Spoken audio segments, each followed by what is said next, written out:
Assalamualaikum warahmatullahi wabarakatuh.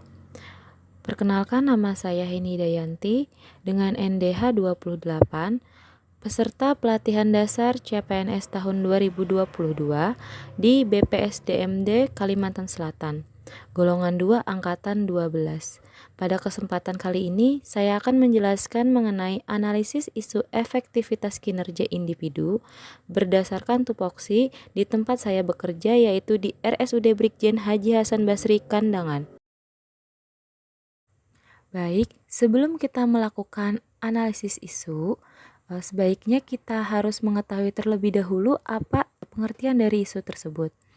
Menurut Kamus Besar Bahasa Indonesia, isu adalah masalah yang dikedepankan untuk ditanggapi, kabar yang tidak jelas asal-usulnya dan tidak terjamin kebenarannya, atau bisa disebut juga kabar angin atau desas-desus.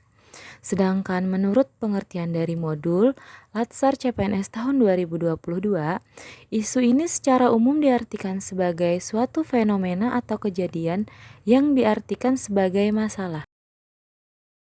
Setelah kita memahami pengertian dari isu tersebut, selanjutnya kita akan memulai untuk teknik analisis dari isu.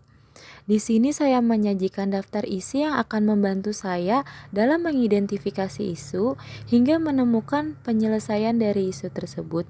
Berikut daftar isinya. Yang pertama, melakukan identifikasi isu-isu yang terjadi di instansi tempat saya bekerja. Yang kedua, melakukan teknik tapisan isu menggunakan USG. Yang ketiga, melakukan teknik analisis menggunakan fishbone. Dan yang keempat yaitu alternatif pemecahan masalah dengan menggunakan metode SWUT dan penyelesaian dari isu tersebut. Selanjutnya, kita akan memulai analisis isu. Yang pertama yang harus kita lakukan adalah mengidentifikasi isu.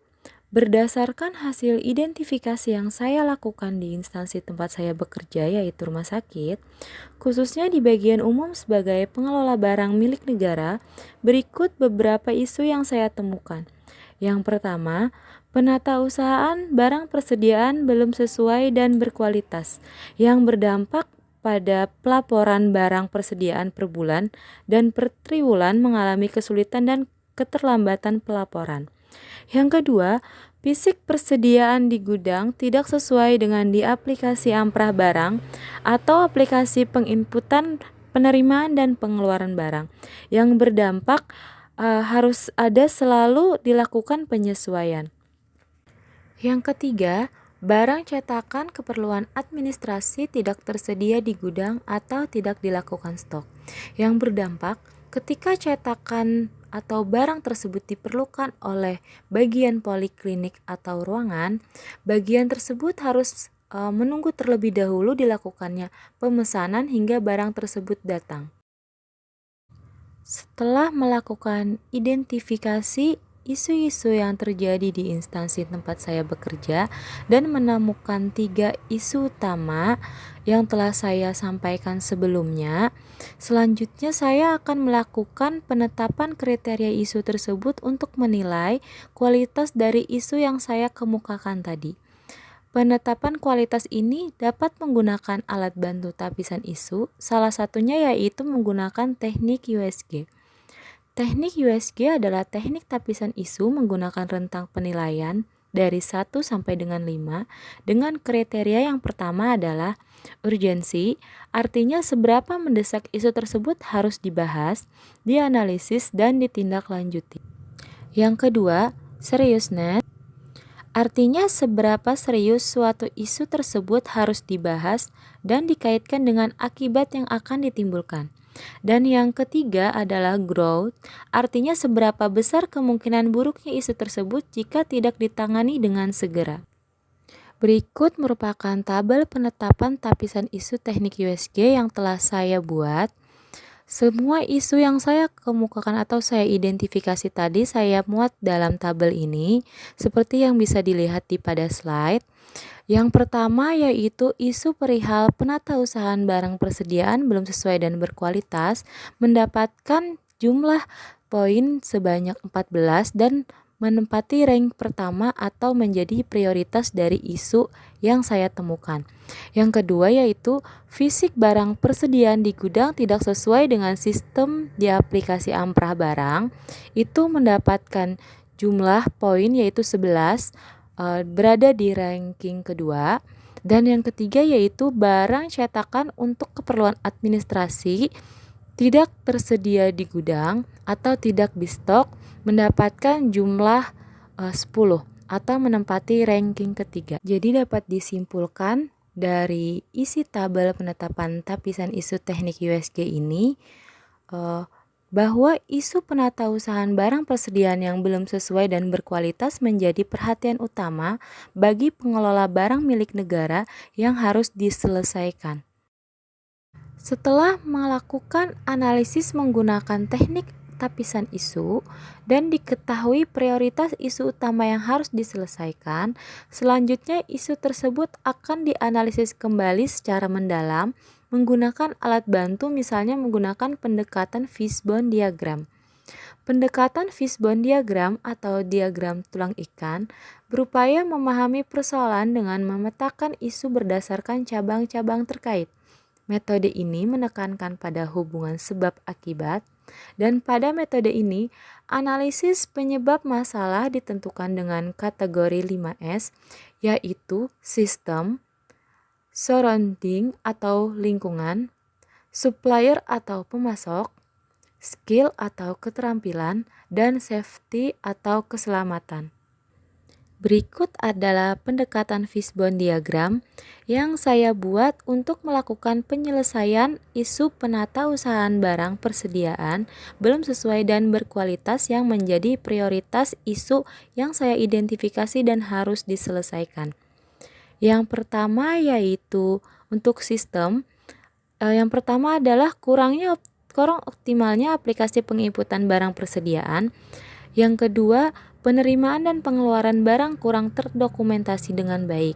Dalam segi surrounding atau lingkungan, persediaan barang persediaan tidak tersusun dengan rapi dan banyaknya persediaan barang yang terdapat di gudang.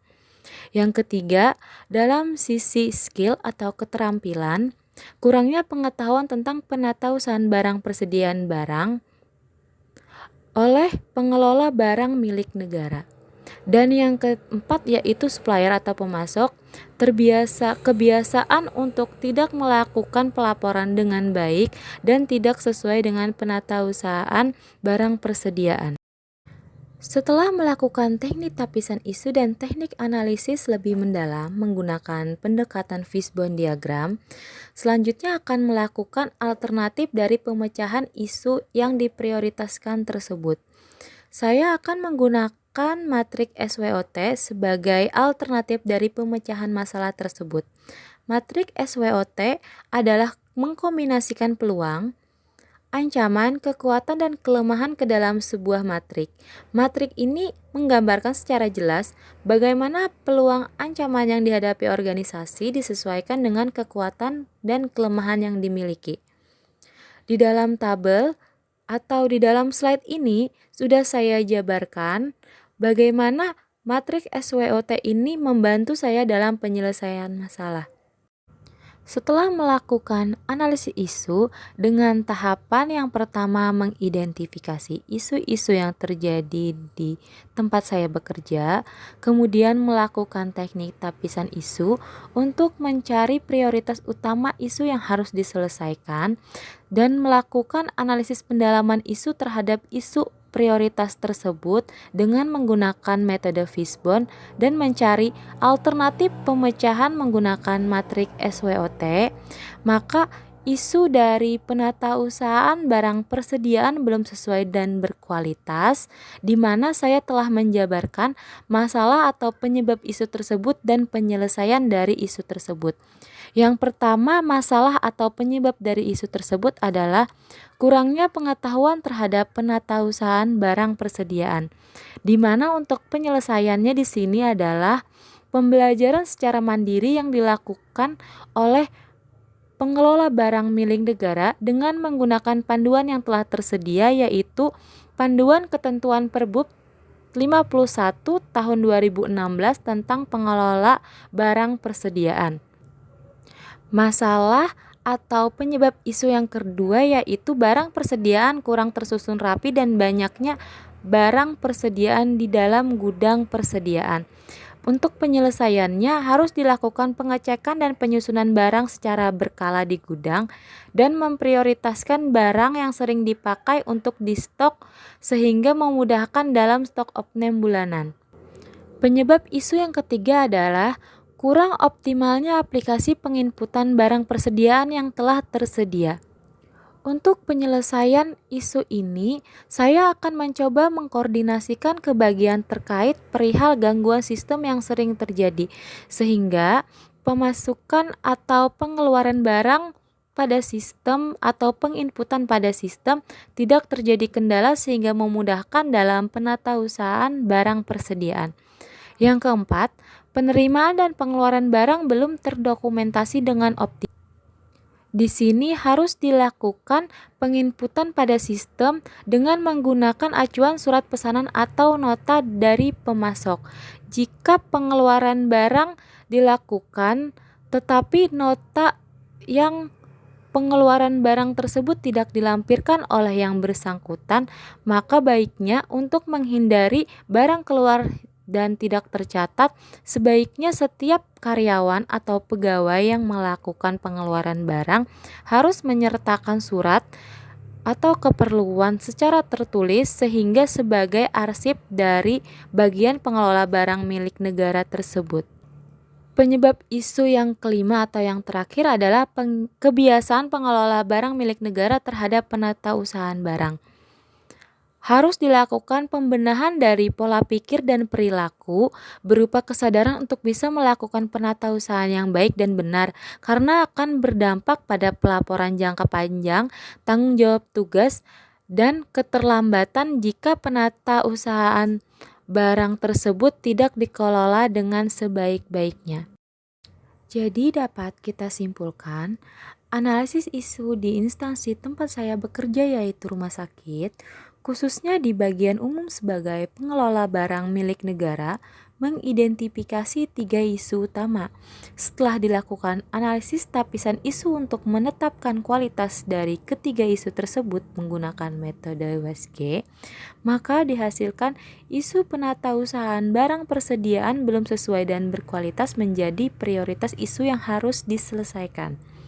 Setelah isu dilakukan analisis lagi lebih mendalam menggunakan pendekatan fishbone diagram untuk mengetahui sebab-sebab terjadinya isu tersebut dan menggunakan matrik SWOT sebagai alternatif pemecahan masalah dari isu tersebut, maka menghasilkan penyelesaian untuk isu bagaimana penatausahaan barang milik negara tersebut sesuai dan berkualitas sesuai dengan panduan ketentuan Perbub 51 tahun 2016 tentang pengelolaan barang persediaan.